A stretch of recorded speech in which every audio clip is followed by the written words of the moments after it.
The February update for Back Rubber Blood has dropped today, as of recording on the 8th. Now, I know I haven't released any videos or footage or deck text or anything since the December update, as far as I can recall, but I was in the process of releasing a doc deck and getting footage, and a few of the cards have been updated, so that needs a little bit of reworking. But today I'm going to go over what I feel are the big key pieces of this update that a lot of people are going to enjoy, and then some people are going to be a little upset about. I think this brings a lot to the game, and yes, the DLC has not been released yet, but I'm sure we can expect Act 5 very soon, hopefully. If you want to look at the entire patch notes, the link will be in the description down below, and if you find anything here useful, please consider leaving a like, ringing my bell, and leave a comment down below telling me what you think of this update. Anyway, let's get into it. Let's actually start with the cards. So the first round of cards that have been updated, there have been plenty. I've needed to make a couple of these, as you can see. Update 1. So the first one, evasive action, was changed to defensive maneuvers. Now, when you take a hit for 15 or more damage, you gain 25% damage resistance for 3 seconds. I believe this was move speed before. I could be wrong. I never really used it, but this is what it is now. On your mark, which has been reworked, and you'll see this with Amped Up, instead of giving you stuff for when you leave the safe room, now it's when a horde is triggered, your team restores 15% ammo, gains 10% move speed while firing, 25% reload speed, and 25% swap speed for 30 seconds. This is going to help everybody out tremendously, especially on probably levels like Handyman, which is, we all know how that can be. Amped Up received something similar, as in, when a horde is triggered, your team gains 25 temporary health.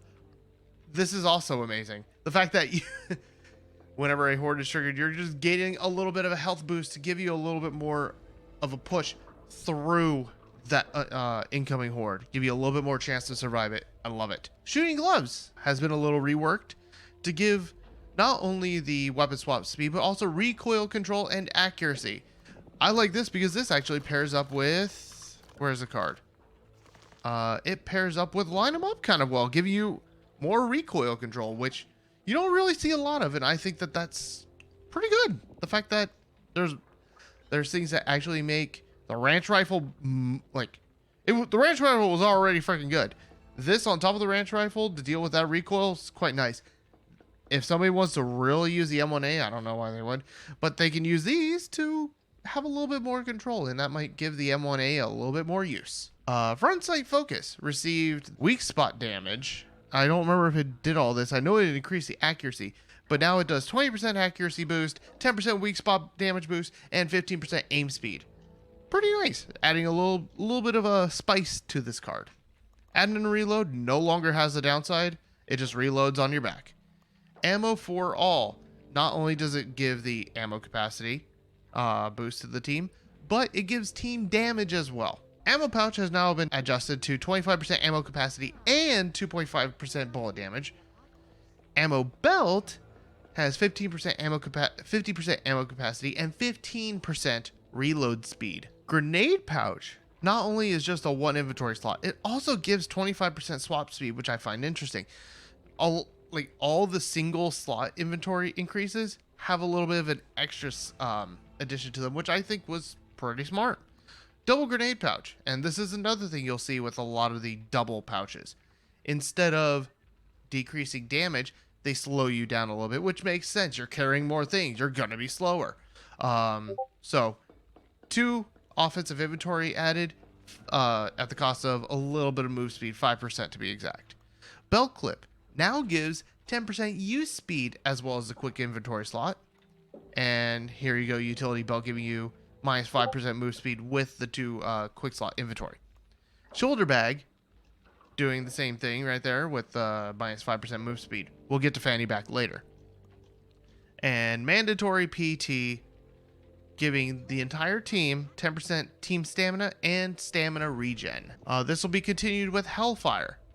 Now with giving you 45% move speed while firing and 3% instead of 5% while not firing. Compound Interest is now a team-wide effect.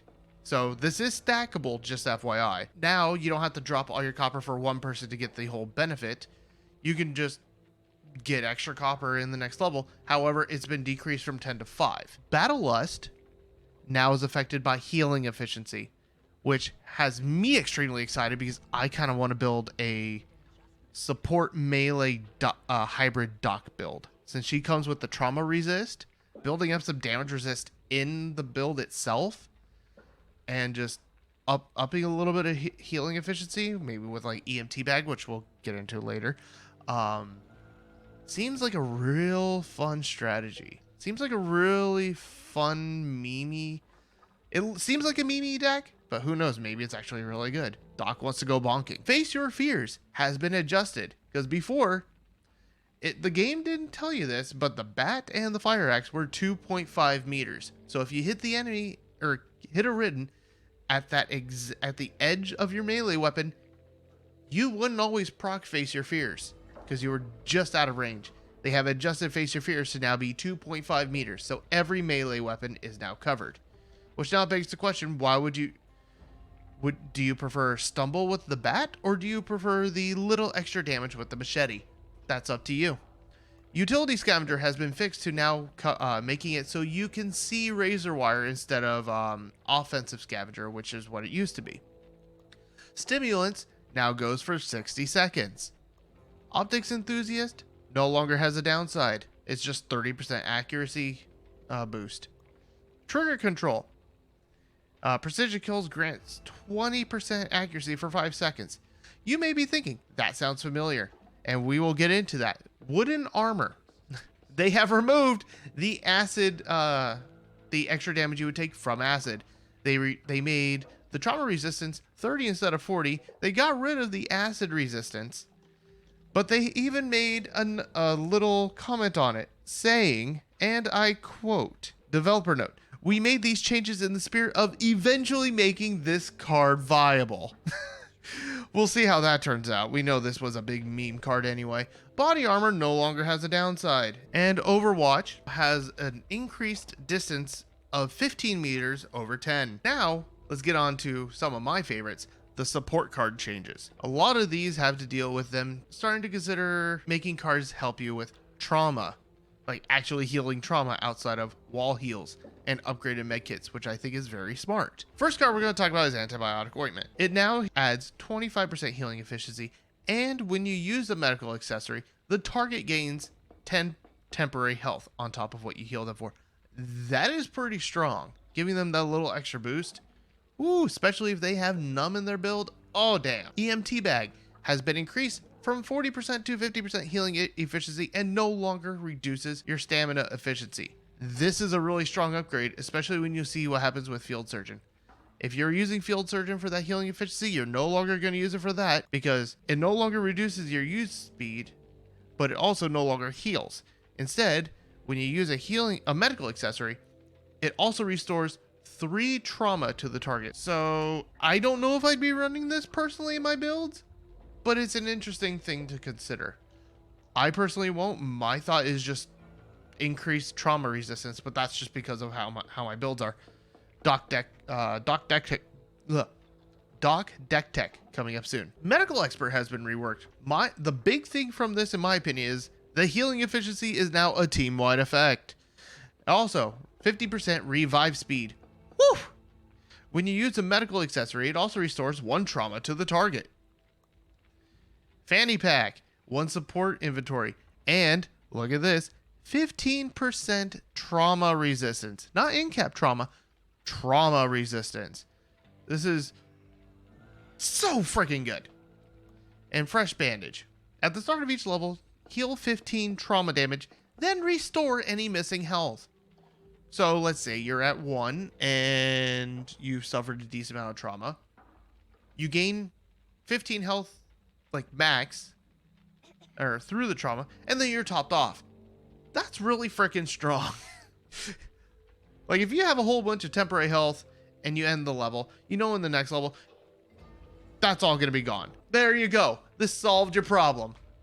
Hallelujah. Now that I hinted at it, let's talk about Walker. Walker now is the go-to debuffer. Instead of the accuracy boost, he now has something that they called incoming, which allows him to debuff the mutations attacks. Mutations that Walker specifically pings are highlighted and they deal 10% reduced damage. That's fantastic. On top of the rest of the stuff a debuff build would give, like letting your team deal extra damage, and with both Shredder and Marked for Death. Just this and Marked for Death is super strong. Reducing the enemy's damage resistance by 10% and their damage that they can deal by 10. Phenomenal. Phenomenal. Easily the go-to debuffer for the team.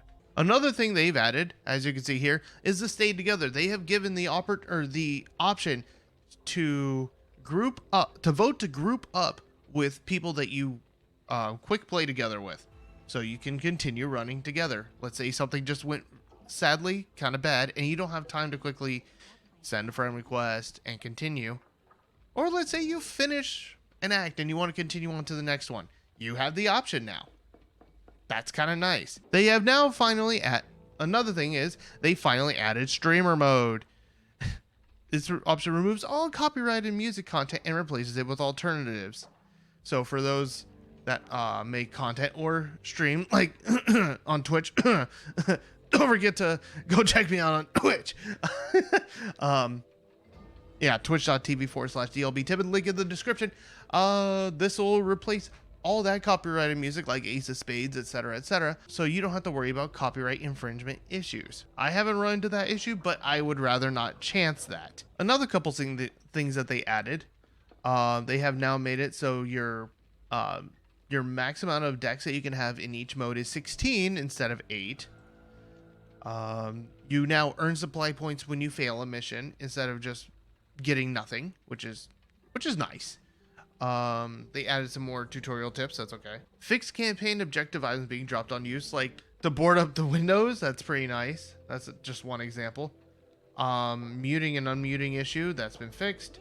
They've increased the ammo pickups from crates for both rifles and shotguns. I didn't know this was an issue before, but now melee players can hit the breaker's weak spots with their melee weapons. There is one corruption card update. Toxic Spill, you gain 3 health instead of 5 temporary health per kill when Toxic Spill is active. A lot of the guns have had their accuracy or their range increased in general, but their damage may be slightly decreased. If you want a full rundown on those numbers, again, patch notes, link down in the description. The big one, in my opinion, and a lot of people are going to be upset about this, is the Tech 9. Them noting Tech 9 was overtuned to almost be like a primary weapon, so we needed to bring it back in line with other secondaries. So they increased the reload speed, the minimum hipfire spread increased to 5 instead of 4. Spread add increased to 4.2 from 3.9. The recoil jaw increased from 12 to 10, and weapon damage scaling per quality increased by 11.5 from 10. They've also put wandering specials on a 12 to 18 second cooldown. This is big for me, or just for anybody that usually either queues solo or ends up having a lot of bots. Bots will now prioritize positioning so they're out of the way of the player's line of sight. Gosh, I can't even explain how many times a bot has been down because they ran right in front of me, or I died because I couldn't get the final kill on a special because of this. Let's see what else. Car alarms are no longer triggered by charred ridden. Thank you. The ogre can no longer spawn in the road to hell. Pretty nice. T5 grenade cases now spawn in more locations, and earlier in the patch notes it also says they are now open. Swarm PvP, there's not necessarily much, but again, if you're interested, check out the patch notes yourself. Matchmaking connectivity issues being fixed. Let's see. Campaign. Doc's passive is now affected by group therapy's healing efficiency. Okay, cool. As I said before, this February update is a really good one. No, it didn't give us the update or the DLC like a lot of us had hoped for. Honestly, so did I.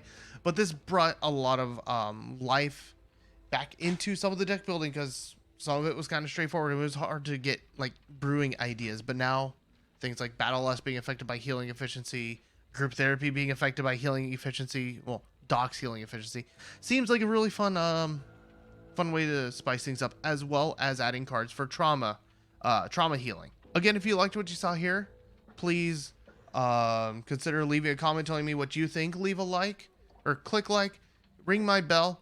I stream Back for Blood at least once a week over on twitch.tv/DLBTibbin. I also stream a lot of other games like Halo Infinite, Lost Judgment, or just some random game that I feel like playing.